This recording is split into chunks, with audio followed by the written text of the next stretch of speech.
Hey everyone, and welcome back to the channel. Today, we're diving deep into a topic that's as old as civilization itself. A hidden force that has shaped our world in ways you might not even realize. We're talking about the strings of power, the subtle, and sometimes not so subtle, ways that minds have been guided, influenced, and even controlled throughout history.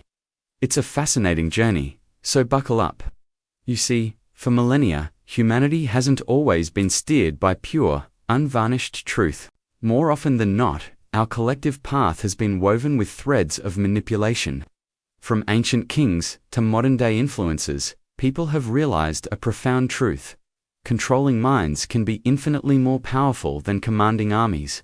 Think about it. An army can conquer a territory, but a controlled mind can conquer a generation, a culture, even a civilization, from the inside out. It's a truly potent force, one that demands our understanding and our awareness. Let's rewind all the way to ancient times. Imagine a world where scientific understanding was nascent, and the natural world felt mysterious and all-powerful. In this landscape, rulers, like pharaohs and emperors, quickly understood the immense leverage they could gain by linking their authority directly to the divine. They claimed to be chosen by the gods themselves, or even to be gods walking among mortals. This wasn't just a political strategy, it was a deeply ingrained spiritual truth for the masses. By making their power sacred, they effectively made obedience sacred too. People weren't just respecting a king, they were respecting the heavens, the very fabric of their spiritual universe. This meant that questioning the king wasn't just treason, it was sacrilege, an act that could invite divine wrath upon the entire community. Who would dare to resist when resistance meant defying the gods themselves? It was a brilliantly effective, if deeply manipulative, system that ensured unwavering loyalty and suppressed dissent before it could even begin to form. The narrative was crystal clear, and it was absolute. Fast forward a few centuries, and we find ourselves in the Middle Ages. Here, the landscape shifted, but the fundamental principle of control remained. Fear became an even stronger, more pervasive tool. Imagine a time when life was often harsh, dangerous, and uncertain. In such an environment, stories of hellfire, of eternal damnation, of curses and demons lurking in the shadows, were incredibly potent. These narratives weren't just cautionary tales. They were often presented as undeniable truths, reinforced by powerful institutions. They kept entire populations in check, silencing dissent and enforcing conformity through sheer dread. Beyond fear, there was also a carefully guarded control over knowledge itself. Books were rare, precious, and often handwritten, meaning they were incredibly expensive and difficult to access. Literacy was not widespread, and the ability to read and interpret texts, especially sacred ones, was often limited to a select few. This created a profound power imbalance. When only a handful of people have access to information, and even fewer are empowered to interpret it, those gatekeepers essentially control the narrative, the understanding of the world, and indeed, the very thoughts of the masses. Imagine living in a world where your access to information is severely restricted, where the stories you hear are meticulously curated, and where questioning those stories could lead to dire consequences, both earthly and spiritual. It's a chilling thought, but it was the reality for countless generations. The absence of widespread knowledge was a powerful weapon, ensuring that people remained reliant on those who claimed to hold the keys to truth. Now, let's fast forward again, much closer to our own time, to the modern age.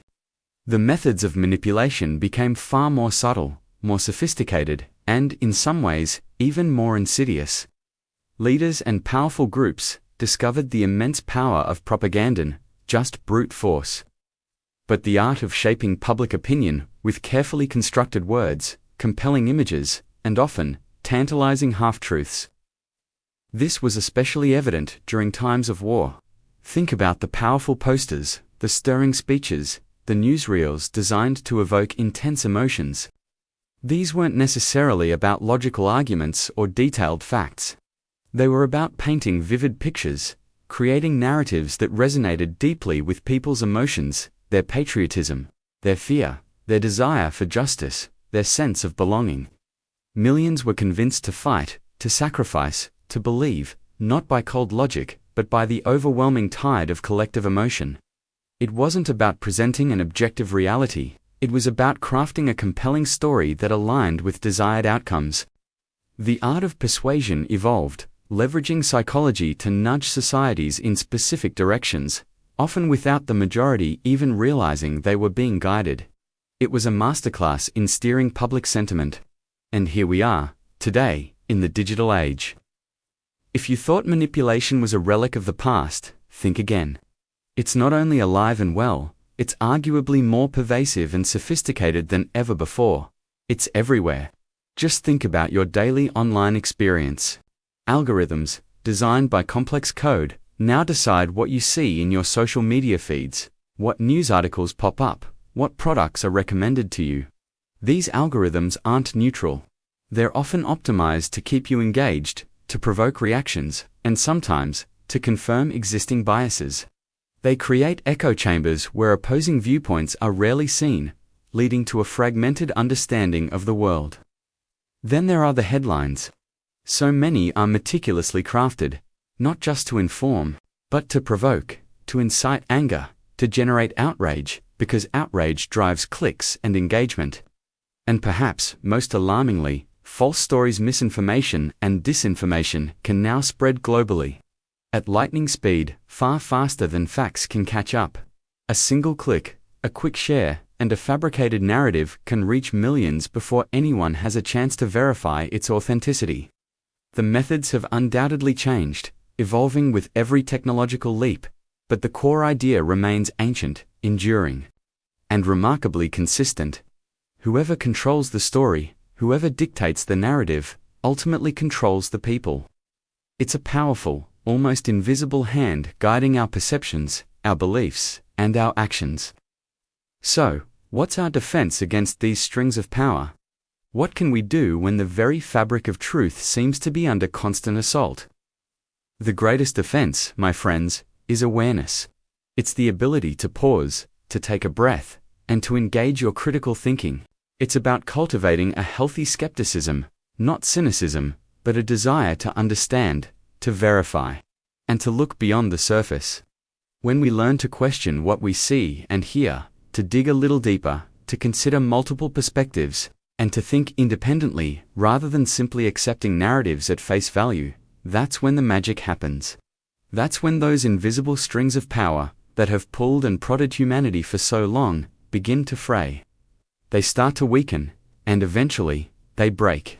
Because when people are empowered with knowledge and critical thought, they become sovereign in their own minds. They become harder to sway, harder to manipulate, and more capable of building a world based on genuine understanding and shared truth. Thank you so much for joining me on this thought-provoking journey today. I hope this discussion sparks some valuable conversations and encourages you to look at the world with a fresh, discerning eye.